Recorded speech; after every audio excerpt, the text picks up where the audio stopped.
Thermite मिश्रण कैसे प्रज्वलित किया जाता है। ठीक है, तो जो थर्मिट मिश्रण होता है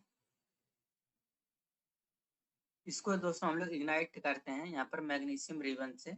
मैग्नीशियम रिबन यहाँ पर आपका करेक्ट आंसर हो जाएगा, ऑप्शन नंबर डी यहाँ पर करेक्ट हो जाएगा। ठीक है, इसके बाद दोस्तों यहाँ पर दूसरा प्रश्न कह रहा है यहाँ पर कि फिनिशिंग फ्रिक्शन वेल्डिंग प्रक्रिया में गर्मी का स्रोत क्या है। तो देखिए, फ्रिक्शन वेल्डिंग प्रक्रिया में गर्मी का जो स्रोत होता है वह आपका मैकेनिकल हीटिंग या यांत्रिक ताप होता है।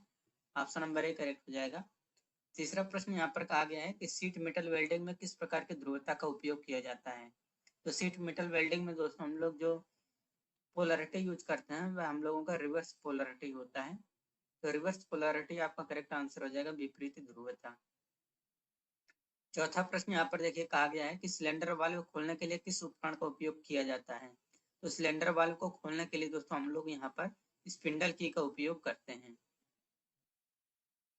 अब देखिए दोस्तों यहाँ पर पांचवा प्रश्न कह रहे हैं कि प्लेन कार्बन स्टील का पोस्ट हीटेड तापमान क्या होता है। तो देखिए, प्लेन कार्बन स्टील का जो पोस्ट हीटेड तापमान होता है दोस्तों वह आपका 100 डिग्री सेल्सियस होता है। ठीक है, छठा प्रश्न यहाँ पर देखिए कह रहे हैं कौन सी ऊष्मा उपचार प्रक्रिया पदार्थ को नरम करने और मशीनिंग के लिए उपयुक्त है। देखिए, जो ऊष्मा उपचार प्रक्रिया पदार्थ को नरम करने और मशीनिंग के लिए उपयुक्त होता है वह आपका अनिलिंग है। ठीक है, सातवां प्रश्न कह रहा है कौन सी विधि सरफेस विधि के लिए चिकनी और पतली परत के लिए उपयुक्त है।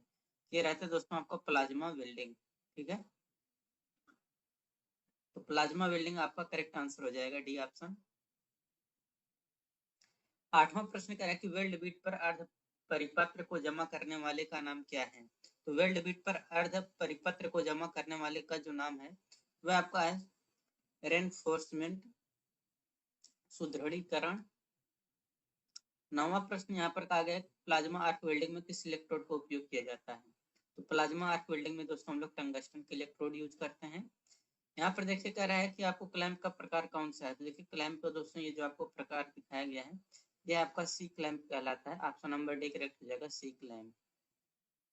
11 नंबर का प्रश्न करेगा कि वेल्डिंग मशीन में अर्थ क्लैंप बनाने के लिए किस धातु का उपयोग किया जाता है। तो वेल्डिंग मशीन में दोस्तों अर्थ क्लैंप बनाने के लिए हम लोग कॉपर एलॉय यानी कि तांबा मिश्र धातु का उपयोग करते हैं। 12 नंबर का प्रश्न यहाँ पर कहा गया है कि एक रेजिस्टेंस वेल्डिंग विधि कौन सी है। तो देखिए, जो रेजिस्टेंस वेल्डिंग विधि होती है वह आपका स्पॉट वेल्डिंग है। ऑप्शन नंबर सी करेक्ट हो जाएगा, स्पॉट वेल्डिंग। 13 नंबर का प्रश्न करें यहाँ पर टीआईजी वेल्डिंग में वर्कपीस को उष्मा देने का मुख्य स्रोत क्या है। तो टीआईजी वेल्डिंग में वर्कपीस को उष्मा देने का जो मुख्य स्रोत रहता है वह आपका केबल करंट होता है। ठीक है, 14 नंबर का प्रश्न कर रहे हैं यहाँ पर कि चीजल की भंगुरता को दूर करने के लिए कौन सी उष्मोपचार प्रक्रिया की जाती है। चीजल यानी कि छैनी, तो छैनी में भंगुरता को दूर करने के लिए जो हीट ट्रीटमेंट हम लोग प्रोसेस करते हैं वहां पर टेम्परिंग प्रोसेस होता है। अब 15 नंबर का प्रश्न यहाँ पर कहा गया है कि सरफेस को किसी भी स्थिति या स्थान पर किया जा सकता है। देखिए, जिस विधि को सरफेस को किसी भी स्थिति या स्थान पर किया जा सकता है वह रहता है आपका shielded metal arc welding. 16 number का प्रश्न करें कच्चा लोहा का पूर्व तापमान क्या होता है। तो यानी कि preheating temperature of cast iron क्या होगा। तो कास्ट आयरन के दोस्तों जो आपका प्री हीटिंग टेम्परेचर होता है वह आपका 200 से 310 डिग्री सेल्सियस होता है। 17 नंबर का क्वेश्चन करें कि पतली चादर को संभालने के लिए कौन सी सुरक्षा को अपनाया जाता है। तो पतली चादर को संभालने के लिए जो सुरक्षा अपनाया जाता है वह आपका हैंड ग्लव्स होता है। हाथ का दस्ताना यहाँ पर आपका करेक्ट आंसर हो जाएगा। ठीक है, तो यहाँ पर ये हो गया। अब इसके बाद दोस्तों यहाँ पर देखिए 18 नंबर का प्रश्न कह रहा है कि काटने के बाद एक प्लेट से बर्र निकालने के लिए कौन सा ऑपरेशन किया जाता है। देखिए, काटने के बाद एक प्लेट से बर्र निकालने के लिए हम लोग फाइलिंग का यूज करते हैं। फाइल मतलब होता है आपका रेती। ठीक है, गैस वेल्डिंग में उपयोग किए जाने वाले माइल्ड स्टील फिल्टर रॉड पर तांबा कोटिंग का उद्देश्य क्या है। तो गैस वेल्डिंग में उपयोग किए जाने वाले माइल्ड स्टील फिल्टर रॉड पर तांबा जो कोटिंग किया जाता है वह आपका रस्ट प्रूफ होता है, जंग रोधक। आपका करेक्ट आंसर हो जाएगा। इसके बाद यहाँ पर 20 नंबर का प्रश्न कह रहा है कि आर्क वेल्डिंग में किस प्रकार के ट्रांसफार्मर का उपयोग किया जाता है। तो आर्क वेल्डिंग में दोस्तों हम लोग स्टेप डाउन ट्रांसफार्मर का यूज करते हैं। 21 नंबर का प्रश्न कह रहा है कि रूट गैप का उद्देश्य क्या है। तो देखिए, रूट गैप का उद्देश्य होता है यहाँ पर इंक्रीज द पेनिट्रेशन, पेनिट्रेशन बढ़ाने के लिए। 22 नंबर का प्रश्न यहाँ पर कह रहा है कि वेल्डिंग प्रक्रिया में रूट गैप किस चरण में निर्धारित किया जाता है। वेल्डिंग प्रक्रिया में रूट गैप जिस चरण में निर्धारित किया जाता है वह आपका रहता है वेल्डिंग चरण से पहले, बिफोर वेल्डिंग स्टेज आपका करेक्ट आंसर हो जाएगा। 23 नंबर का प्रश्न करें कि नंगे तार इलेक्ट्रोड में किस प्रकार की ध्रुवता का उपयोग किया जाता है।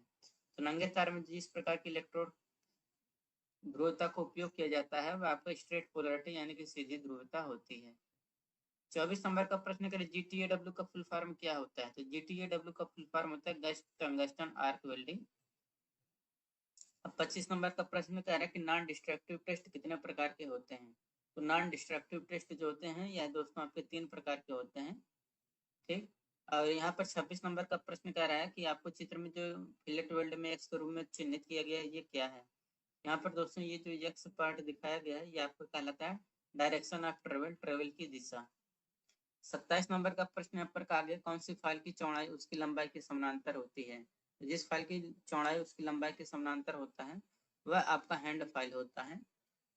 20 नंबर का यहाँ पर 28 नंबर का प्रश्न कह रहा है कि एक्स से चिन्हित भाग का नाम बताना है। यहाँ पर ये जो है आपका फ्रेम लेंथ ऑफ एडजस्टमेंट है, फ्रेम लंबाई समायोजन है। यहाँ पर 29 नंबर क्वेश्चन की गैस सिलेंडर खोलने के लिए किस प्रकार के हैंड टूल का यूज करते हैं। तो देखिए गैस सिलेंडर खोलने के लिए जो हैंड टूल यूज करते हैं वो हमारा स्पिंडल की होता है।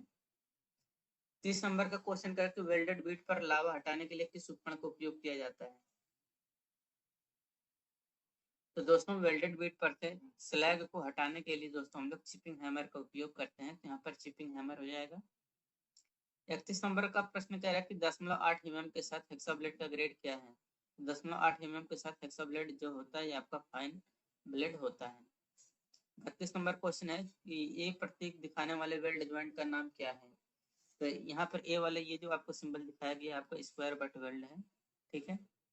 33 नंबर का प्रश्न कह रहा है कि गैस लेजर टाइप वेल्डिंग में आमतौर पर किस गैस का उपयोग किया जाता है। तो गैस लेजर टाइप वेल्डिंग में आमतौर पर दोस्तों हम लोग जो गैस यूज करते हैं कार्बन डाइऑक्साइड होता है, ठीक है। 34 नंबर का प्रश्न यहाँ पर कहा गया है कि एक्स से चिन्हित नाम बताना है जो मशीन में दिखाया गया है। यहाँ पर जो एक्स पार्ट आपको दिखाया गया है ये आपका पिवट पॉइंट कहलाता है। यहाँ पर पिवट पॉइंट आपका करेक्ट आंसर हो जाएगा। 35 नंबर का प्रश्न कह रहा है कि ओवरहेड क्रेन फ्रेम की जांच करते समय किस प्रकार के सुरक्षा उपकरण पहने जाते हैं।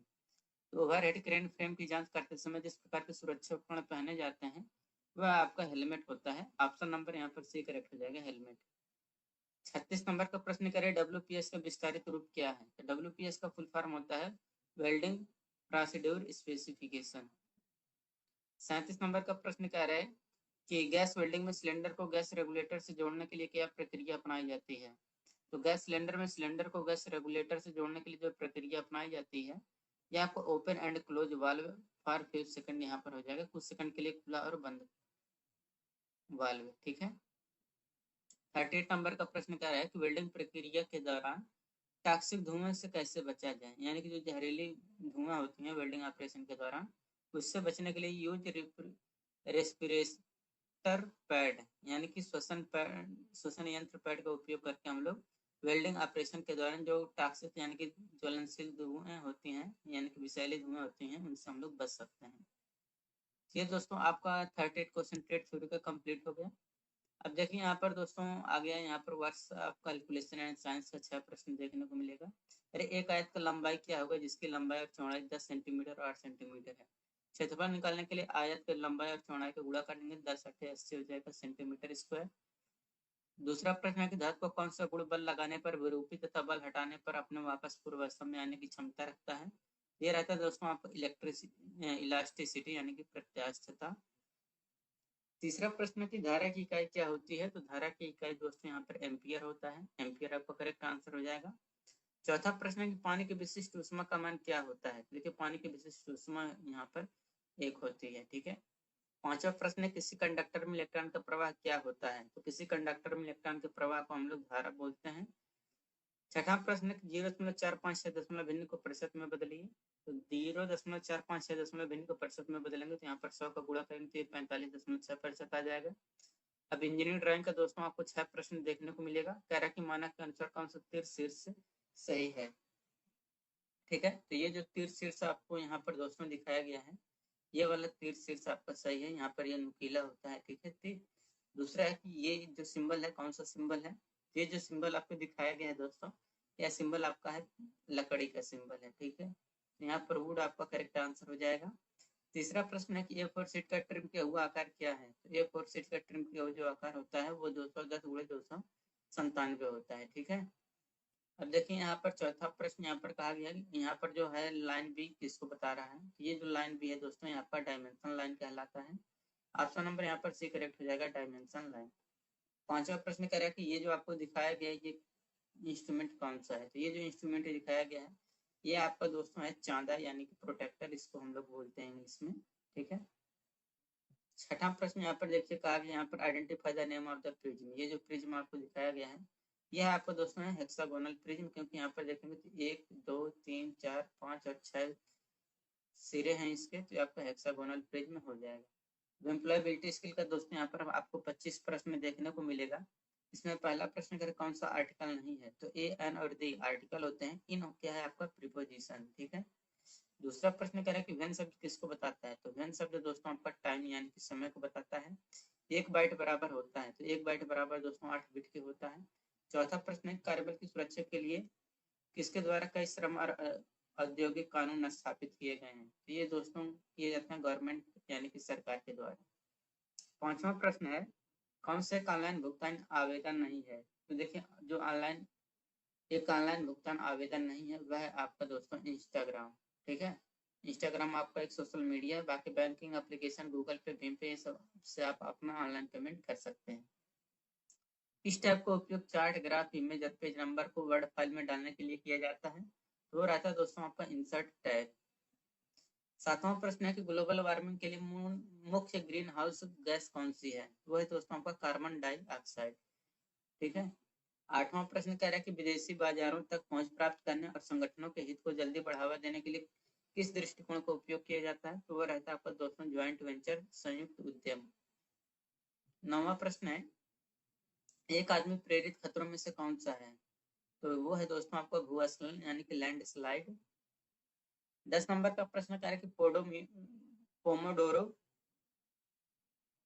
तकनीक एक ऐसी प्रणाली है जो लोगों को उनके पास मौजूद समय के साथ काम करने के लिए प्रोत्साहित करती है। तो पोमोडोरो तकनीक किसके लिए प्रयोग की जाती है। यह किया जाता है दोस्तों आपका कि समय का प्रबंधन और एक कार्य पर अधिक समय तक ध्यान केंद्रित करने के लिए, ठीक है। 11 नंबर का प्रश्न यहाँ पर देखिए कहा गया है, कह रहे सोशल नेटवर्किंग साइट का नुकसान कौन सा है। तो सोशल नेटवर्किंग साइट का नुकसान होता है कि मेक एडिक्टिव, इसकी बुरी आदत लग जाती है।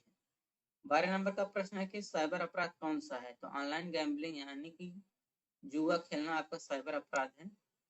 SWOT का फुल फॉर्म पूछा गया है, तो स्ट्रेंथ वीकनेस अपॉर्चुनिटी थ्रेट, आपका नंबर डी करेक्ट हो जाएगा। 14 नंबर का प्रश्न कह रहा है कि प्रश्न पूछते समय कौन सा प्रश्न पूछना सबसे अच्छा है। तो प्रश्न पूछते समय जो प्रश्न पूछना सबसे अच्छा है वह रहता है ओपन एंड क्लोज एंडेड, ठीक है। 15 नंबर का प्रश्न करें काइजिन संगठनों को सफल होने में मदद करने के लिए समग्र प्रक्रिया में सुधार लाता है।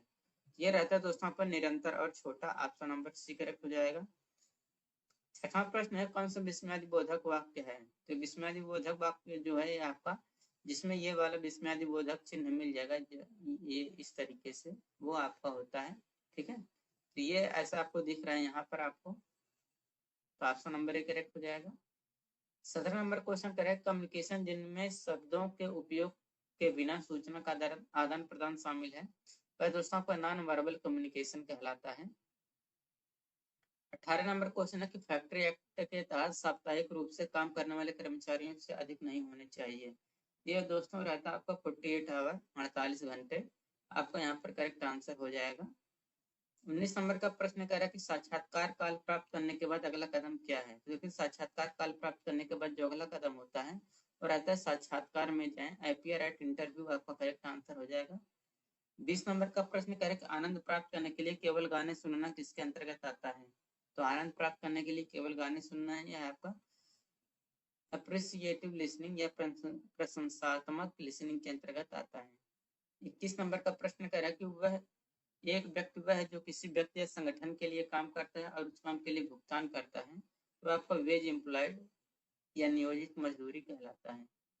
22 नंबर का प्रश्न है कि विंडोज में बनाए गए फोल्डर का डिफॉल्ट नाम क्या होता है। ये रहता है आपका न्यू फोल्डर। 23 नंबर का क्वेश्चन है कंप्यूटर का मस्तिष्क क्या है। तो देखिए कंप्यूटर का मस्तिष्क होता है सेंट्रल प्रोसेसिंग यूनिट यानी कि सीपीयू। 24 नंबर का क्वेश्चन कह रहे हैं कौन सा सकारात्मक दृष्टिकोण का परिणाम नहीं है। तो देखिए सकारात्मक दृष्टिकोण का जो परिणाम नहीं है वह है आपका दोस्तों बोर्डम यानी कि उदासी। 24 नंबर का प्रश्न कह रहे हैं कौन सा सकारात्मक दृष्टिकोण का परिणाम नहीं है। तो सकारात्मक दृष्टिकोण का जो परिणाम नहीं है वो है आपका बोर्डम यानी कि उदासी। 25 नंबर क्वेश्चन है WOT में देखिए S for strength, V for weakness, यहाँ पर O for opportunity, T for threat होता है। ठीक है, ऑप्शन नंबर सी यहाँ पर करेक्ट आंसर हो जाएगा। नमस्कार दोस्तों, आई होप आप लोग कैसे हो, आशा करता हूँ आप लोग अच्छे होंगे। आज का हमारा टॉपिक जो कि होने वाला है